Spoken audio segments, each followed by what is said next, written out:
Number 1. Saying yes when you mean no. You hear the request, feel that tightening in your chest, and before you fully understand what you're agreeing to, yes slips out. It feels safer than even a small moment of disappointing someone.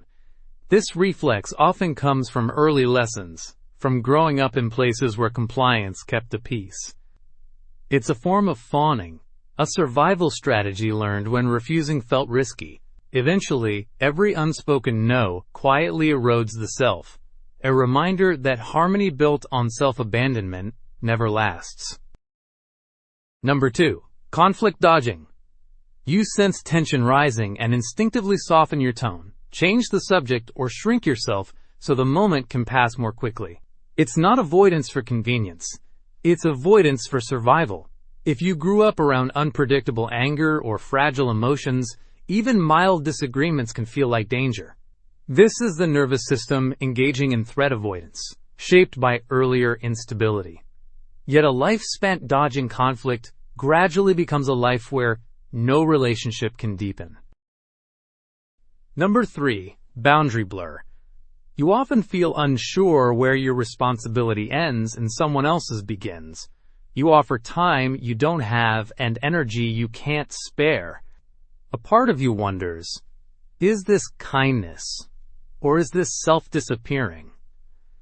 This usually begins in homes where others' needs were treated as more urgent than yours. It reflects enmeshment, a pattern that teaches you to stay small so others can stay comfortable. But healthy boundaries are the quiet architecture of dignity, lines that let love in without losing yourself. Number 4. Approval chasing. You scan for reassurance, for warmth, acceptance, signs that you're welcome. You try to be pleasant, agreeable, easy to be around, as if approval were something you must constantly earn. This impulse grows when early bonds were inconsistent.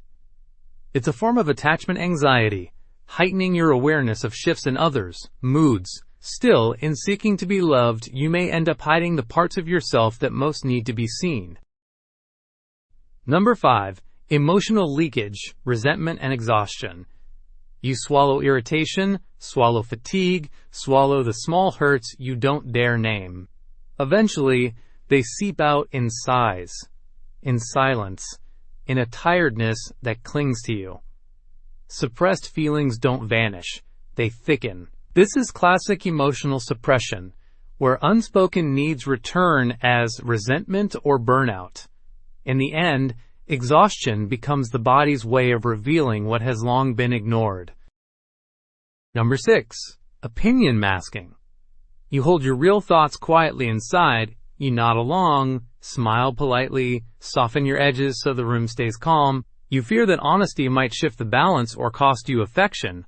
This habit forms when a young self learns that expressing a genuine opinion risks rejection, a kind of self-silencing shaped by early relational dynamics.